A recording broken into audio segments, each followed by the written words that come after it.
जय हिंद एवरीवन। आप सभी का एक बार पुनः स्वागत है आपके अपने YouTube channel smart coaching classes में। स्टूडेंट, आज हम देखेंगे बेसिक ऑफ मैथ्स में चतुर्भुज। स्टूडेंट, चलते हैं चतुर्भुज की और सबसे पहले देखेंगे हम चतुर्भुज को किस प्रकार परिभाषित करते हैं। तो यहाँ देखते हैं, चार भुजाओं से घिरा क्षेत्र चतुर्भुज कहलाता है। यहाँ पे मैंने देखिए ए बी सी डी एक भुजा मानी है। इसको अगर मैं कोण कोण पे मान दूं तो सभी कोणों के लिए जो मान होता है वो 360 अंश होता है और प्रत्येक कोण के लिए जो मान होता है वो 90 अंश होता है। यहाँ पे हमने देखा कि ए बी सी डी एक चतुर्भुज है जिसका प्रत्येक कोण 90 अंश का है। और इस प्रकार हम देखते हैं कि इन विकर्णों पे दो विकर्ण काम करते हैं। आपके बी डी एक विकर्ण, इसी प्रकार ए सी और एक विकर्ण होगा। यहाँ पर हम देखेंगे कटान बिंदु जो रहेगा आपका ओ, और प्रत्येक कोण के लिए समकोण 90 अंश पे ये समद्विभाजित होगा।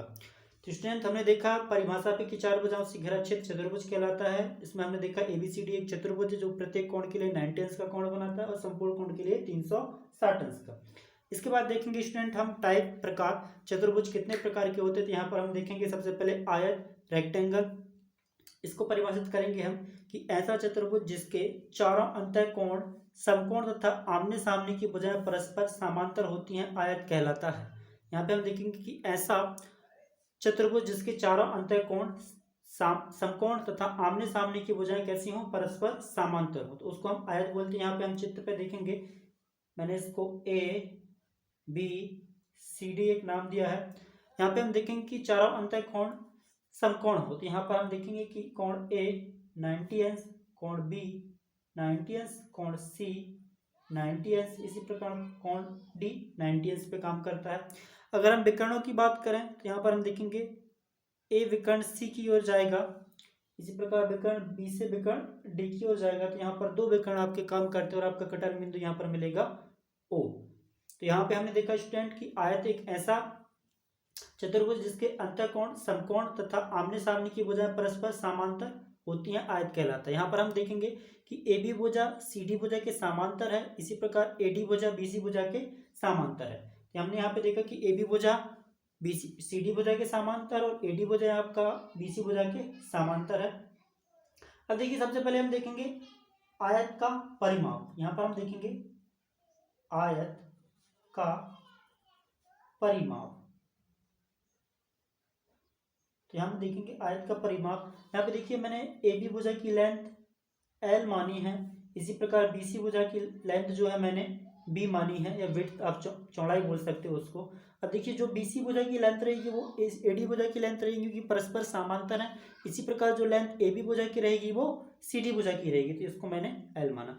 और स्टूडेंट यहाँ पर हम देखेंगे आयत का परिमाप, और आयत का परिमाप उसके पूरे बाहरी आवरणों के योग के बराबर होता है। तो यहाँ पर हम देखेंगे कि 2l प्लस 2b, यहाँ पर हम देखेंगे l प्लस एल 2l और b प्लस बी 2b। या करके आप इसको लिखना चाहें या तो देखिए 2 सभी से कॉमन निकाल सकते हो, l प्लस बी आपका क्या निकलेगा, आयत का परिमाप। स्टूडेंट यहाँ पे हम सेकंड सूत्र की ओर चलते हैं। सेकंड सूत्र है आपका आयत का क्षेत्रफल, एरिया ऑफ रेक्टेंगल। और आयत का क्षेत्रफल आप सभी को मालूम है कि आयत का क्षेत्रफल लंबाई गुणित चौड़ाई होता है, या लंबाई गुणित चौड़ाई, या करके आप लिख सकते हो इसको एल क्रॉस बी।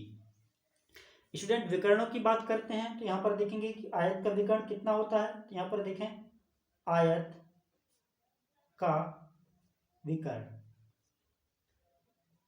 यहाँ पर हम देखेंगे कि ओ बिंदु पर परस्पर ये प्रतिच्छेद करते हैं। अगर ओ बिंदु पर परस्पर प्रतिच्छेद करते हैं तो सभी के लिए ये 90 अंश का कोण बनाएंगे और संपूर्ण मिलकर 360 अंश का कोण बनाएंगे। यहाँ पर देखेंगे अगर किसी एक त्रिभुज को मैं मान लूं आयत के विकर्ण के सापेक्ष पे 90, तो यहाँ पर देखेंगे मैंने ए ओ बी त्रिभुज को एक समकोण त्रिभुज मान लिया। यहाँ पर अभी जब ये समकोण, यहाँ पर हम देखेंगे कि ये समकोण 90 अंश का कोण बनाता है, तो सामने वाली भुजा आपकी कर्ण भुजा कहलाएगी, और ये जो ए बी ए ओ भुजा है ये लंब भुजा कहलाएगी, और बची हुई भुजा आपकी आधार कहलाएगी। तो यहाँ पर हमने देखा कि 90 अंश इसके लिए बन गया।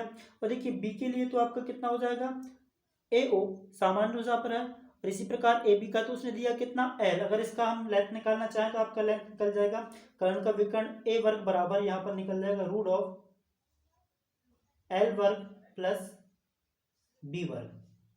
यहाँ पर हमने देखा स्टूडेंट आयत, आयत का परिमाप, आयत का क्षेत्रफल, आयत का विकर्ण। अब हम देखेंगे समचतुर्भुज। समचतुर्भुज होता है क्या, इसको हम किस प्रकार परिभाषित करते हैं। सबसे पहले देखेंगे समचतुर्भुज की परिभाषा। यहाँ पर हम देखेंगे कि चार समान भुजाओं वाली एक समतल आकृति जिसके सभी कोणों का योग 360 अंश एवं प्रत्येक कोण 90 अंश का हो समचतुर्भुज कहलाता है। तो यहाँ पर हम देखेंगे जिसका प्रत्येक कोण 90 अंश का। देखिए मैंने एक समचतुर्भुज की आकृति बनाई जिसको मैंने नामकरण पे दिया है ABCD। अगर प्रत्येक कोण के लिए हम मापेंगे तो ये 90, सभी के लिए 90 कोण का अंकित कर रहा है। और यहाँ पे देखें अगर मैं विकर्ण AC डालता हूँ तो ये विकर्ण आपका A से लेके मैंने C तक डाला, इसी प्रकार विकर्ण B से लेके विकर्ण D तक ये हमने डाला। अब यहाँ पर हम देखेंगे आयत का परिमाप, सॉरी समचतुर्भुज का परिमाप होता कितना है। तो सबसे पहले देखेंगे समचतुर्भुज का परिमाप। यहाँ पर हम देखेंगे परिमाप।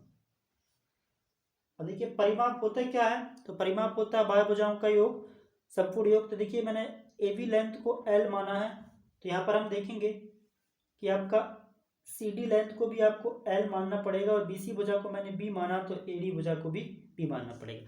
बस यहाँ पे समझने लायक चीज़ ये है स्टूडेंट, यहाँ पर हम देखें कि आपका जो विकर्ण जो होते हैं वो आपस में बराबर नहीं होते।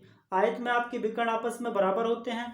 देखिए आयत में आपके विकर्ण क्या होते हैं कि आपका विकर्ण, अगर मैं बात करूं आयत के लिए कि AC विकर्ण किसके बराबर होता है, तो यहाँ पर देखेंगे AC विकर्ण आपका BD के बराबर होता है। या आप बात कर सकते हो कि AC बराबर आपका AO धन OC, ये समान अनुपात में विभाग करते हैं। इसी प्रकार हम देखें अगले के लिए, तो यहाँ पर हम देखेंगे कि आपका BD भुजा पर देखें BD बराबर, तो ये आपका हो जाता है BO plus OC, sorry OD।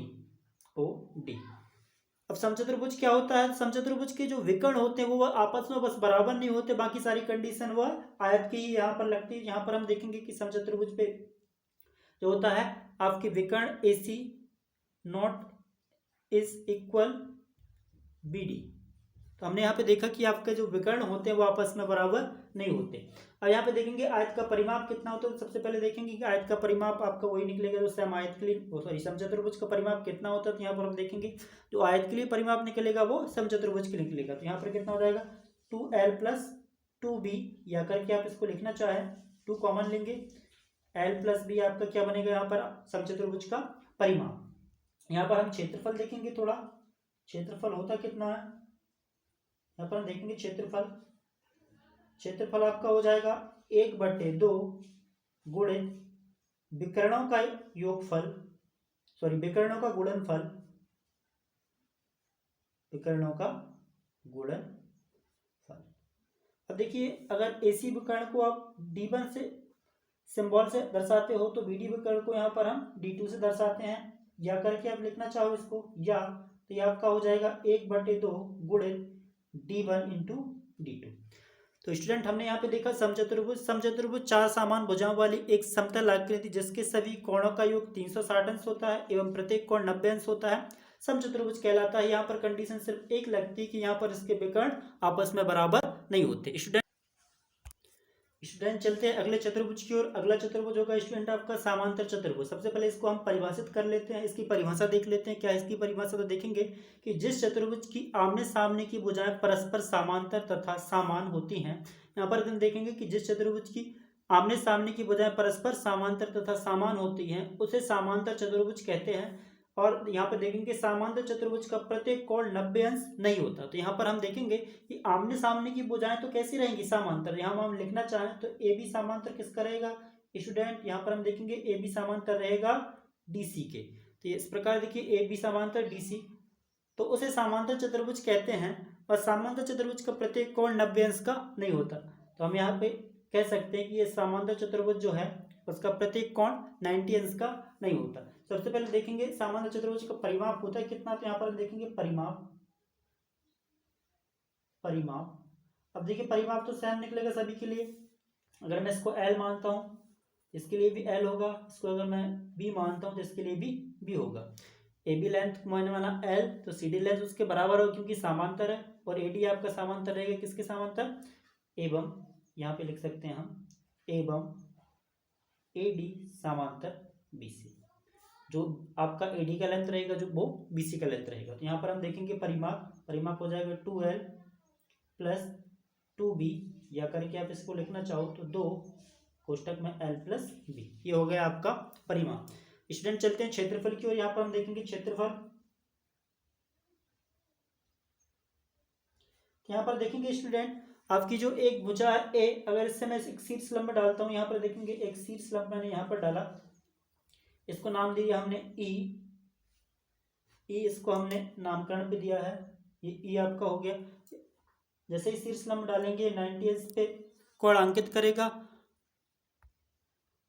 90 का कोण अंकित करेगा, और इसका लेंथ जो रहेगा मैंने दे दिया एच। तो यहाँ पर हम देखेंगे सामान्य चतुर्भुज का जो क्षेत्रफल होता है वो हो जाता है आपका